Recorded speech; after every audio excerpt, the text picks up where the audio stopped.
या काही एंट्रीज आहेत आणि त्यातला टोटल अमाऊंट यामध्ये ना काहीच ताळमेळ लागत नाहीये. आता ही कॅरी फॉरवर्ड अमाऊंटच बघा ना, आणि या पुढच्या डेबिट आणि क्रेडिट अमाऊंट पण बघा. म्हणजे ओरिजिनल बिल्स आणि डेबिटेड अमाऊंट यामध्ये ना खूप जास्त फरक आहे. दादा मामा, जवळपास ना 1.5 लाख रुपयांचा घोळ आहे.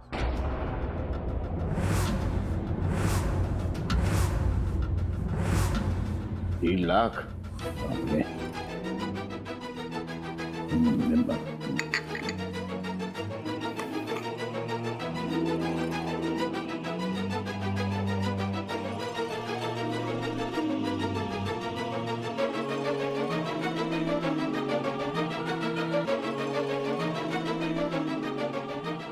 फारच म्हणजे इतकं खोलात शिरून, इतकं सविस्तरपणे, इतकं म्हणजे बिनधोकपणे, इतकं एकदम डिटेलमध्ये असं सगळं तू छान छान काम केलेलं आहेस. बस बस बस, इतकं अगदी सविस्तरपणे, अगदी निर्धोकपणे, म्हणजे एक एक शब्द आकडा आकडा असं जो काय लिहिलं आहेस, ही मामा ही जी तुझी काम करण्याची सवय आहे ना, अशी खोलात शिरून, ही मला खूप आवडली. म्हणजे माझी जी निवड आहे तुझी, ती चुकलेली नाही आहे की नाही? ठीक आहे, काय हरकत नाही. बघतो मी. शाना, एक काम कर, ही फाईल बघ आणि चेक कर. Yes yes. आणि बघ काय आहे ते. काय? अहो दादा, काय आहे, तुला आधीच किती टेन्शन्स आहेत, आणखीन तुझी कामं कुठे वाढवू मी? हो दादा, त्यात त्रास कसला? आणि तसंही तुमचं टेन्शन म्हणजे माझं टेन्शन. आणि मला बिझनेसमधली सगळीच कामं आवडतात. फक्त ते तुमचं बाजार समित्यांचं राजकारण ते सोडलं तर मला सगळं आवडतं. हो खरंच, राजकारण म्हणजे विचारू नकोस तू. खरंच सांगतो तुला मी. दादा मामा, माझ्याकडे द्या, मी चेक करून बघते.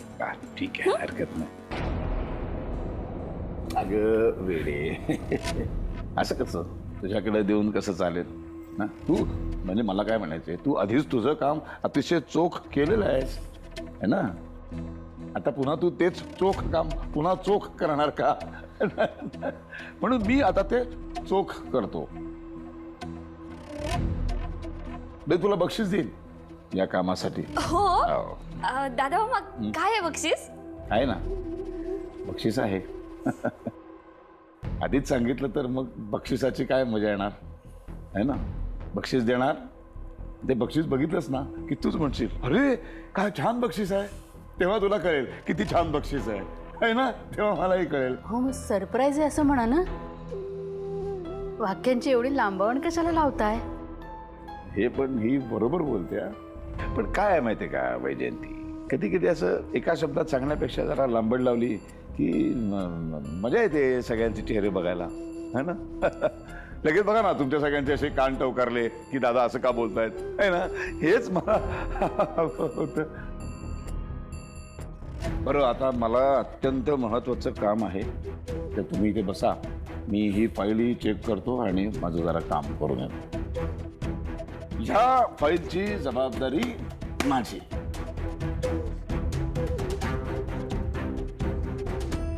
दादा परत आल्यापासून लईच बदललेत ना?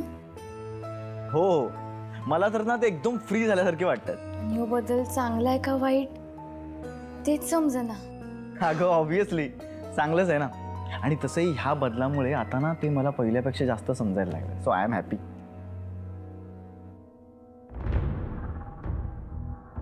मी त्यांना पहिल्यांदाच बघते असं वाटायला लागलंय मला. त्यांच्यातले बदल ना मला संभ्रमात टाकतायत.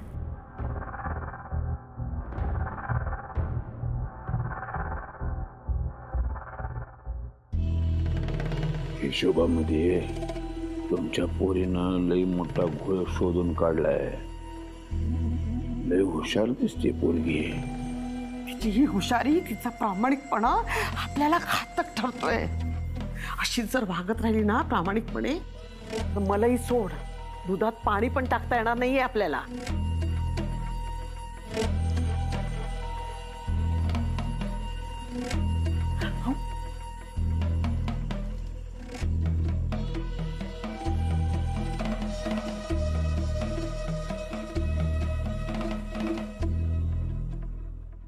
मी आम्ही तोच विचार करतोय, तुमच्या एवढी नालायक डॅम्बेज पापी माणसांच्या पोटी एवढी चांगली प्रामाणिक पोरगी कशी काय जन्माला आली?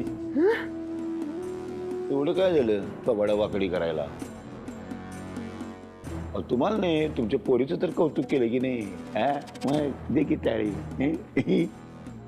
पण मी काय म्हणतो, तुझं गेलं माझं गेलं, काय गेलं? काशायने रावसाहेबने कशाला खाज येते? बोल. हे सगळं जाऊ दे, त्या पोरीचं काय करायचं ते आता ठरवलं पाहिजे. हिला थांबवायचं कसं? मी बी तेच विचारतोय, कसं थांबवायचं हिला? मी तेच बोलतेय, हिला थांबवायचं कसं? तेच मी बी सांगतोय ना बा. अरे रावसाहेबांनी म्हणजे दादानी स्वतःच समावून घेतलंय तिला बिझनेस मध्ये. आता तिला काय सांगणार? तू खूप प्रामाणिक आहेस, नको करू. मी म्हणू शकतो, मी सरळ जाऊन सांगेन तिला, ये चल निघ. नको नको, मी म्हणू शकतो म्हणे. काय सांगणार? तू खूप प्रामाणिकपणे बिझनेस सांभाळतेस, तर तू आता सांभाळू नकोस, घरीच बस. काय बोलतो? मी तिला सांगन, कोर्स संपलाय, आता स्वतःच्या पायावर उभा राहायला बाहेर निघ. कोर्स कोर्स कोर्स हा कोर्स. हा हे माझ्या डोक्यात एक आयडिया आली आहे. म्हणजे आपण तिला एखादा कोर्स करायला सांगून तिला घराच्या बाहेर पाठवली तर? आई, बाबा,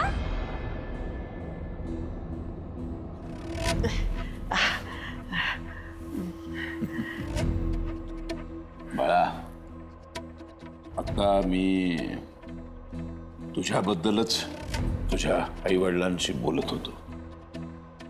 ही पोरगी किती कोणाची आहे, प्रामाणिक आहे म्हणाला. मला एक जरा महत्वाचं काम आठवलं. तू बोलत बस, मी आलो.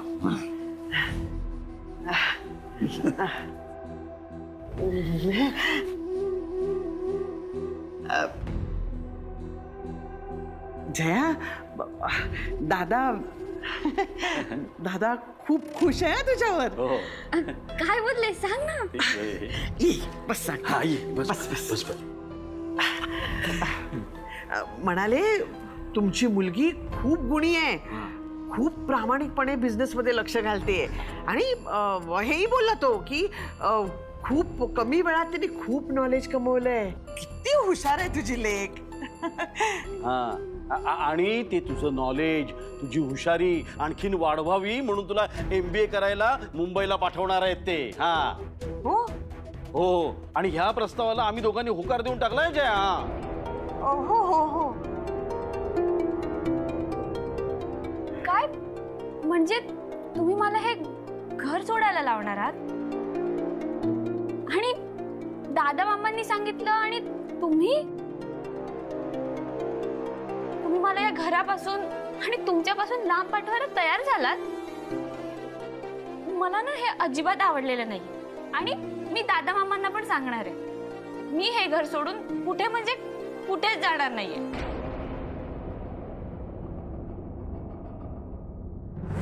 दादा आधीपेक्षा बदलले, तुम्ही बरोबर बोलताय. मोठी आई, त्यांना तुम्ही पहिल्यांदाच भेटताय असं तुम्ही का म्हणालात? मला पण नीट नाही ग सांगता येते तुला. माझ्याच मनाचे खेळ आहेत कुणाच ठाऊक. या आल्यापासून त्यांच्या सवयी पार बदलून गेल्यात. खाण्याच्या, पिण्याच्या, वागण्याच्या, बोलण्याच्या, झोपण्याच्या पण ते अस्ताव्यस्त झोपतायत. इतक्या वर्षात ना कधी मी यांना घोरताना नाही ऐकलेलं. आता डरकाळ्या फोडल्यासारखं घोरतायत. गजर न लावता सुद्धा 5:30च्या ठोक्याला उठायचे हे. आता न डोक्यावर आले तरी घोरत पडलेले असतात. अहो उठा उठा म्हणते तरी उठत नाहीत. हा त्यांच्यातला बदल आहे की आणखीन काही, मला खरंच कळत नाही मुक्ता. मोठी आई, मला ना ते आजारीच वाटते. म्हणजे ती घटना घडल्यापासून त्यांच्या डोक्यात काहीतरी विचित्र चालू आहे. तर वागण्यात एवढा फरक. मला असं वाटतंय आपण त्यांना एकदा डॉक्टरांकडे दाखवूयात का? मला ना ह्यांच्या वागण्यात जसा फरक जाणवतो ना, तसं ना मला गायत्रीच्या वागण्यात पण फरक जाणवतो ग आजकाल. म्हणजे कोणाशी बोलत नाही, हसत नाही, अशी घुम्यासारखी बसलेली असते. आपण बघितलं ना तिच्याकडे की मग हसते कसं तरी, पुन्हा तशीच घुम्यासारखी बसलेली असते. म्हणजे काही मलाच वाटतंय का असं? मला खरंच काही कळत नाही आहे नक्की काय होतंय.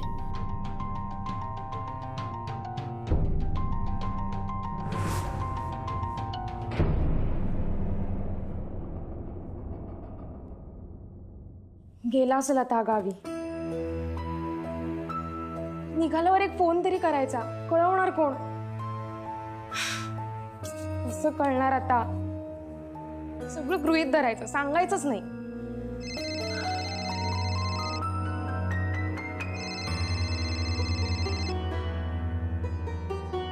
हा बोल तेजू. ऋषी आज रात्रीच्या बसने गावी जाणार होता ना? हो, रात्री 11ची स्लीपर बस होती त्याची. का ग, काय झालं? काही निरोप पाठवलाय का त्याने? गायत्री, मी आता जस्ट न्यूज पाहिली. एलिफंट ट्रॅव्हल्सची बस दरीत कोसळली आहे.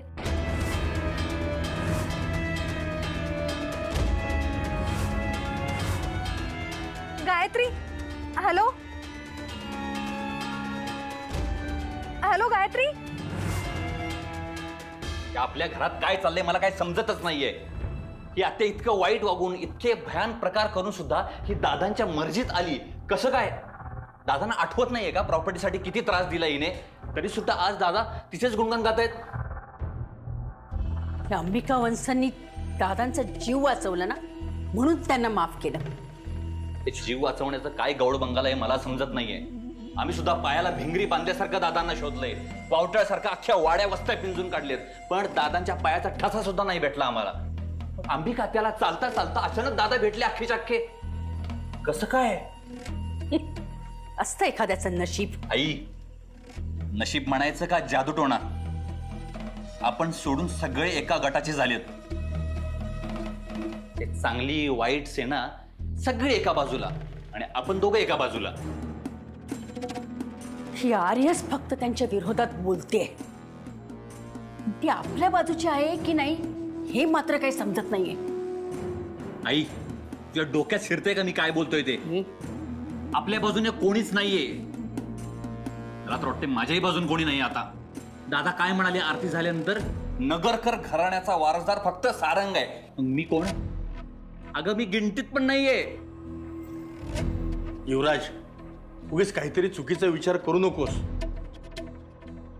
दादानी तुझ्यावर सुद्धा खूप महत्वाचे ते हे जबाबदाऱ्या सोपवल्या होत्या आजपर्यंत. हो, सोपवल्या होत्या ना, आणि मी त्या पार पाडल्यात. पण दादा काय म्हणाले? काय अर्थ होता शब्दांचा? नगरकर घराण्याचा वारसदार, माझा वारसदार हा सारंग आहे. आणि युवराज, तू बस शंख वाजवत. गप रे, काय चालवलंय? इकडून तिकडून सगळं जरा थोडंसं सुरळीत व्हायला लागले की लगेच तुमच्या असं ते ह्याचा राजकारणाचा उमाळा येतो का तुम्हाला? हो हो, सगळं सुरळीत ना, फक्त तुमचं चाललंय. हवं तेव्हा तो तबला बडवायला मिळतो.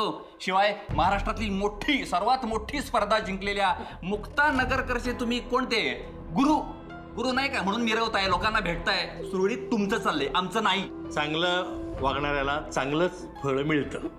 हे वाक्य उभ्या आयुष्यात कधी कानावर पडल्यासारखं वाटतंय का तुला? अर्थात कानावर चांगलं पाडून घ्यायची सवय असावी लागते म्हणा. हे बघ, मी इथं ना तुझ्याशी वाद घालायला अजिबात आलेलो नाही. युवराज, काय माधवी, नाही म्हणजे तुझ्या लक्षात आलंय की नाही हे मला माहिती नाही. काय? पण अगं, गायत्री रात्रभर झोपलेली नाहीये. काहीतरी टेन्शन मध्ये असल्यासारखं वाटतेय. आणि आज कुठे वाड्यात सुद्धा दिसत नाहीये. हो, तुम्ही कशाला उगाच काळजी करताय? ती काय लहान आहे का हरवायला कुठं? हा, उगाच जीवाला घोर लावून घेताय. हे असं अति जीव लावणं ना बरं नसतं. गप्पा बसाव. युवराज, हे बघ, शांत हो रे बाळा. काय तुम्ही पण?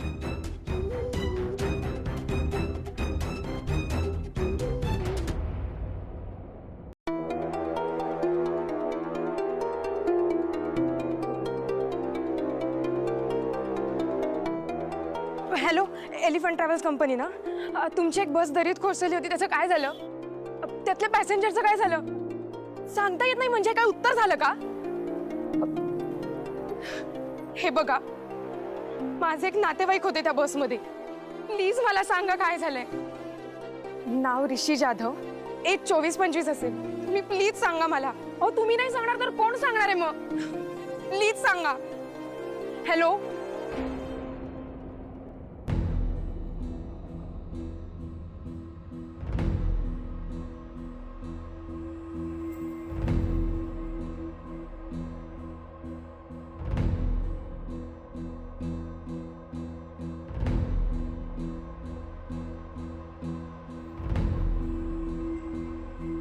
मामा, मामा.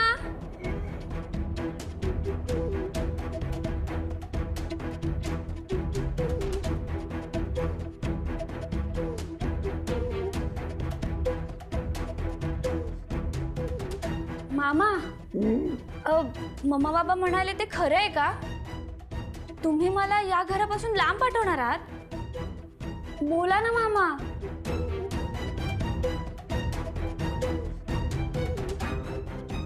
अच्छा, तुम्ही जप करताय. आधी उपवास, आता जप. दादा अचानक खूप धार्मिक झाले. ठीक आहे, मी थांबते तोपर्यंत.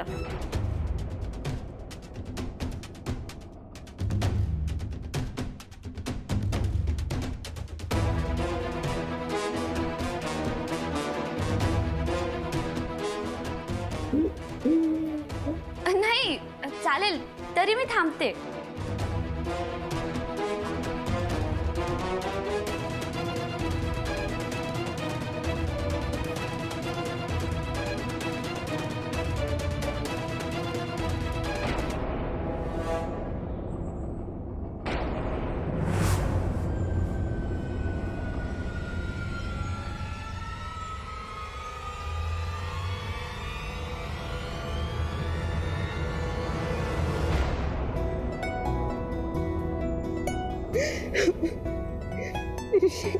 मला वाटलं मी तुला गमाव. Relax relax.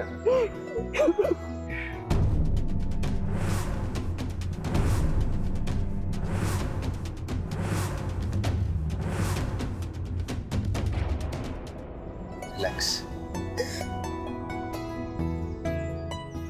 ती बस दरीत कोसळली होती.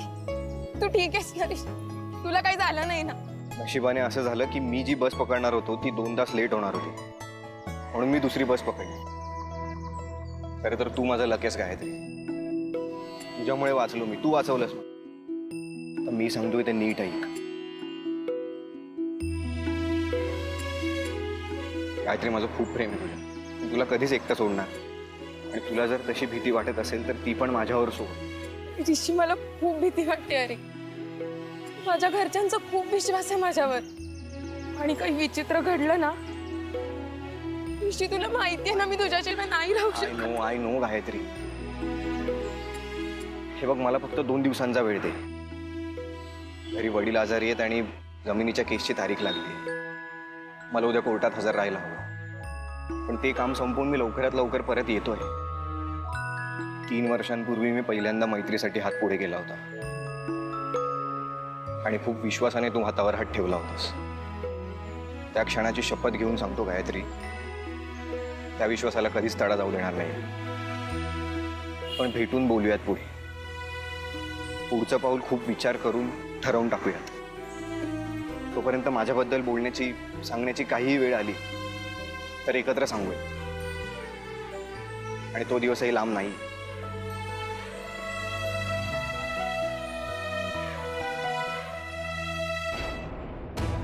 गायत्री, गायत्री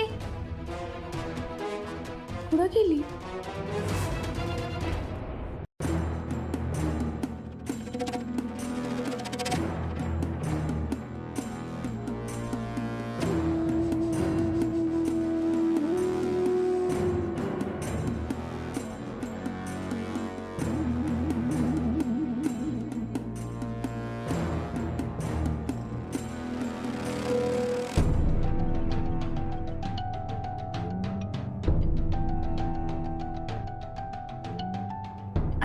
दादा मामा, मी मगाशी जे विचारलं त्याबद्दल बोला ना.